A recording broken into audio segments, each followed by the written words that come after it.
तो फादर को कभी ना कभी तो लगता होगा कि ये मेरे लिए बर्डन है, क्योंकि उसकी लाइफ 360 डिग्री चेंज हो जाती है। कहाँ पे बंदा कूल था, घर से तैयार होके जाता था, फिर आने के बाद शांति से अपने बेड पे सोया रहता था या अपनी मर्जी से उठता था।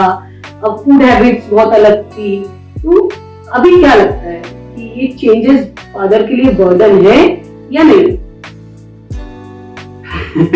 तो आई थिंक मेरे ख्याल से ये 2 स्टेप प्रोसेस है। पहला आई थिंक बर्डन चालू हुआ मैरिज के साथ। तो व्हेन बैचलर था तब अलग टाइप के चॉइसेस थे, कहीं भी रह सकता था, कहीं भी जा सकता था। इतना ज्यादा डिपेंडेंसी नहीं था, let's say in some cases, right. और आपकी प्रायोरिटीज एज अ बैचलर अलग होते हैं and so on. But I think जिस वक्त हम कमिट करते हैं एक रिलेशनशिप में और मैरिज की तरफ जाते हैं और मैरिज आई थिंक आगे बढ़ता है बेसिकली, तो automatically multiple commitments have happened and her commitment में एक रिस्पांसिबिलिटी है और रिस्पांसिबिलिटी आई थिंक कभी-कभी बर्डन लग सकती है।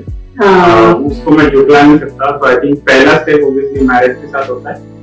दूसरा होता है कि जब आई थिंक मेरे जब बॉस थे उन्होंने भी वही कहा था, जो मेरे मैनेजर थे उस वक्त उन्होंने भी यही कहा था कि जब मैं पहली बार फादर बना था शुरू हुआ था 2013 में, तो उन्होंने मुझे कहा था कि you achieved biggest promotion in your life. तो आई थिंक जिस तरह से आपका प्रमोशन होता है एक बार कंपनी में और आपका रोल्स एंड रिस्पॉन्सिबिलिटीज हमेशा के लिए बदल जाता है और अब वो रिस्पॉन्सिबिलिटीज आप उससे भाग नहीं सकते। अगर आप मैनेजर थे, डायरेक्टर बन गए, डायरेक्टर से वाइस प्रेसिडेंट बन गए, सीईओ बन गए, तो फिर एक आपकी जो रिस्पॉन्सिबिलिटी बड़ी है, आप उस रिस्पॉन्सिबिलिटी को छोड़ के हाँ चलो मैं तो कल से खेती करता हूँ, वो आप नहीं कर सकते। तो पेरेंटिंग का डिसीजन ही अपने आप में एक्सेप्टेंस ऑफ रिस्पॉन्सिबिलिटी है और अगर हमने रिस्पॉन्सिबिलिटी ली है तो ऑब्वियसली उसको कमिट भी करना पड़ता है। डेफिनेटली बहुत सारे चॉइसेस पे अफेक्ट करता है कि जैसे बच्चे ट्विंस जैसे हमारे पहले 2 साल हम लिटरली कहीं भी ट्रैवल नहीं कर सकते थे, है ना। तो या उनके खाने पीने के रिस्ट्रिक्शंस होते पहले 2-3 साल में बहुत ज्यादा। तो आई थिंक ये सब चीजों से या वो एक एडिशनल टाइम हमारा उसमें जा रहा है, एनर्जी जा रही है पेरेंटिंग एक्टिविटीज में, तो ये कमिटमेंट है और अगर हमने ये कमिटमेंट कर दिया है तो चाहे जो हो जाए हम इससे वापस नहीं आ सकते। तो कभी कभी बर्डन डेफिनेटली फील होता है कि काश नेटफ्लिक्स एंड चिल कर रहा होता instead of may be doing certain things which at that moment may be मैं नहीं करना चाह रहा था। तो ऐसा डेफिनेटली कभी कभार आई थिंक हर फादर को और मदर को भी लग सकता है थोड़ा बर्डनिंग।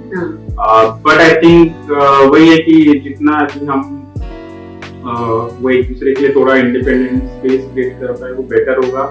तो लाइट एंड बहुत जरूरी है। तो वर्क और फैमिली बैलेंस कैसे बने फादर ने? हाँ आई थिंक दोनों वर्किंग है तो दोनों को बनाना पड़ेगा। बट लेट्स से हमारे केस में I do lot more office work, right. तो आई थिंक सबसे बड़ी चीज जो है कि बिकॉज ऑफ अभी जो मॉडर्न इंटरनेट और व्हाट्सएप और ये सब चीजें मोबाइल बेस्ड पर्टिकुलरली और इंटरनेट बेस्ड की वजह से काफी बार आपको डिस्कनेक्ट ही नहीं हो पाते चीजों से, वर्क रिलेटेड बेसिकली या बिजनेस रिलेटेड हमारे केस में। तो वो बहुत डेंजरस है मेरे ख्याल से, क्योंकि वो आपके सबसे इम्पोर्टेंट प्रायोरिटी जो है लाइफ में वो आपके बच्चे, उनसे शायद आपको दूर कर रहा है, उनकी डेवलपमेंट को अफेक्ट कर सकता है। वो टाइम तो आप अल्टीमेटली कोई भी काम करके पैसा कमा रहे हो, कुछ भी ये कर रहे हो और eventually may be you will pass it on to your children only. तो हम सब बहाना करते हैं एक दूसरे को कि हम बच्चों के लिए सब कर रहे हैं, सही है, लेकिन इन रियलिटी हम ये बच्चों के लिए अगर नहीं कर रहे, राइट, कि at the end of day क्या है कि हम थोड़ा कम पैसे कमाएंगे, लेकिन अगर हम थोड़ा ज्यादा बेटर टाइम स्पेंड कर पाएंगे अपने बच्चों के साथ, और I think particularly up to the age 0 to 8 ये जो एज होता है, इसमें सबसे ज्यादा बच्चे वो माँ बाप की जरूरत होती है। हाँ, जैसे जैसे वो आई थिंक एज बढ़ते जाता है, वो अपने पीयर्स के साथ, फ्रेंड्स के साथ ज्यादा टाइम स्पेंड करने लगते हैं, हमारे साथ कम। एंड आई थिंक आफ्टर 10 तो हॉस्टल में भी रहते हैं बहुत सारे बच्चे, तो डेफिनेटली बेसिकली उसके बाद में एक अलग जर्नी है। बट अगर हम वही टाइम पे ज्यादा वर्क रिलेटेड रिस्पॉन्सिबिलिटी में एंगेज रहे, तो हमने तो पेरेंटिंग की जर्नी खो दी है कहीं ना कहीं, और हमारे बच्चों ने भी खो दी। आई थिंक वो प्रायोरिटाइज मैंने भी किया है, आपने भी किया है, तो ये बहुत जरूरी है कि पहले 8 साल बच्चों के हम उनके साथ ज्यादा रहे, ज्यादा एज मच टाइम हम उनके साथ स्पेंड कर पाए, वो बहुत ज्यादा जरूरी है। और वो डिस्कनेक्शन बहुत जरूरी है। मेरे पास व्हाट्सएप नोटिफिकेशन डिसेबल्ड है, ईमेल नोटिफिकेशन, मोस्टली ये सारे ऐप्स में नोटिफिकेशन डिसेबल्ड है, क्योंकि जब मैं फोन रख देता हूँ कई बार मुझे पता भी नहीं होता फोन कहाँ पे। तो वो आई थिंक बहुत जरूरी है, क्योंकि दूसरा आई थिंक बच्चे ऑब्जर्व भी करते हैं कि वो कुछ मुझसे बात करने की कोशिश कर रहे हैं और मैं अगर उनको अटेंशन ना दूं, तो फिर उसके बाद में वो एक रिलेशनशिप में I think no matter what the age of child is, but वो एक रिलेशनशिप में आई थिंक स्ट्रेन आना शुरू हो जाएगा। तो वो आई थिंक दोनों के लिए अच्छा नहीं है लॉन्ग टर्म में।